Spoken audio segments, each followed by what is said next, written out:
All right, guys, welcome to another New World video. My name is Brian, if you happen to be new to the channel, but if you're part of the returning subscribers, thank you guys so much for pushing the channel to over 16,000 of you guys. So welcome in, welcome back. Today we're going to talk about one of my pet peeves when it comes down to games as a service games and a mindset that I know a lot of people have. And it's not a I'm not faulting them for having this mindset, but as we get ready to celebrate year 2, the expansion, Rise of the Angry Earth, as we get ready to welcome in bigger milestones that are ahead, one, controller support, and I do believe maybe this time next year, we'll either be playing this game on consoles or we'll at least talking about that in more serious ways. But just keep it locked here to the channel if you guys like New World content, because I'm going to give it to you and I'm going to give you guys my thoughts on it. But if you guys also, just as a shout out, Jay went and covered some of the bigger changes as a part of the patch notes from the PTR.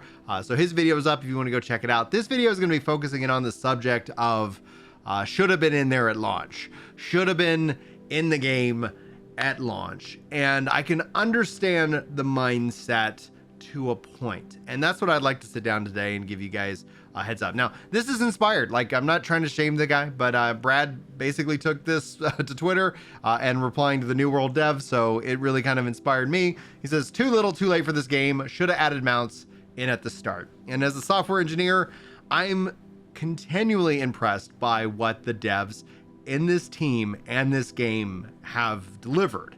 In fact, I can't think of other teams and games that have been able to both maintain, build, and continue to get beat up by the community for it, but still listen and respond. And I think every patch and in this case, the first expansion, is this re-invitation to come and check back out the game, especially with its business model, with the buy to play, and with the battle pass. Now, while I still am going to continually critique the battle pass, I think they need to go a Halo or a Wayfinder methodology when it comes to purchasing and owning those.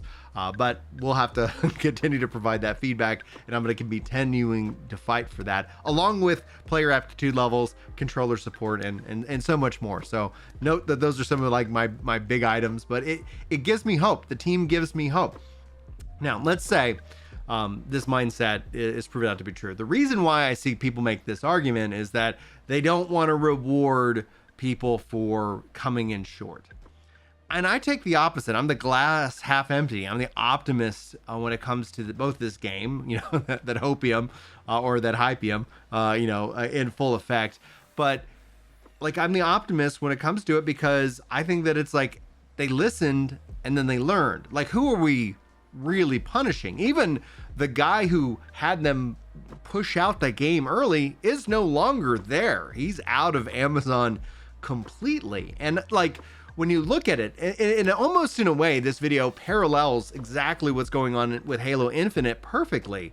The leadership team over at 343 is gone. The people who have been just absolutely like causing so much heartburn for fans of Halo, they're out and a new team is in, and season 4 has been incredible, and season 5 is just around the corner. And so it's going to be another exciting time to check out what new features and new updates and more. Halo still could use a little bit more work, in my opinion, but same thing with New World. Like, these games, especially live service games, could definitely use a little bit more work. That's, I think, going to be a constant truth about the game itself. But should you consider checking out this game? Well, honestly, like, if you own it, if you purchased it and you have the ability to play it, I think you absolutely should check it out. I don't think there should be anything that stops you. You just download the game if you have it uninstalled, you update it, and you step in and you check out the changes and you decide for yourself if it ends up being something that's worth it, because it's not going to be a game for everybody. That's every game, that exists on the planet. Not going to be for everybody. But if you're looking to play I think what I would say is the premier MMORPG of 2023, I can't think of any real competitor this year alone that has truly done things that have shocked me, but I haven't played them all, and I'm not trying to throw shade at ESO. I know ESO has delivered another expansion like clockwork, like that team does, and they got more to come, plenty more for ESO in the future. So, like, when I think about it, I really am impressed by what the team has done. I really think that they, continue to work and earn what I enjoy about this game. And I'm excited to see what's to come next, what's to follow up the roadmap, and so much more. And so I reject the idea of something that should have been in there at launch. But for everybody, a feature might be that different invitation. If it wasn't mounts for you, because it really wasn't for me, I wasn't ever in the mindset that this game needed mounts. I will say this game could use some gliders, because that would be amazing. So as long as they keep studying Guild Wars 2 and wink wink, like that would be really great to see what they decide to do with that. But yeah, mounts weren't my end all be all. In fact, I continue to play the game. Like, I found what they've done with the sandbox, and I hope that they continue to invest in it. And I'm really interested to see how the community takes to the influence race for PvP, because I think that could be something ultimately interesting and hopeful going on. And the only problem that I see with the influence race is I'm a player who plays in generally weirder hours of the day due to having a family and life commitments and so much more going on in life. And there's a lot of people I feel like that can relate to me in that same kind of way. Like, I want to play the game and I want to enjoy it when I'm playing it, and I don't want to have to sit here and run my life and schedule my life around it, like the game itself, outside of obviously like an expansion. So I'm going to try to find some time this week. We're going to be streaming it and so much more. Anyway, guys, I don't want to waste your time. I know this is probably a long enough video.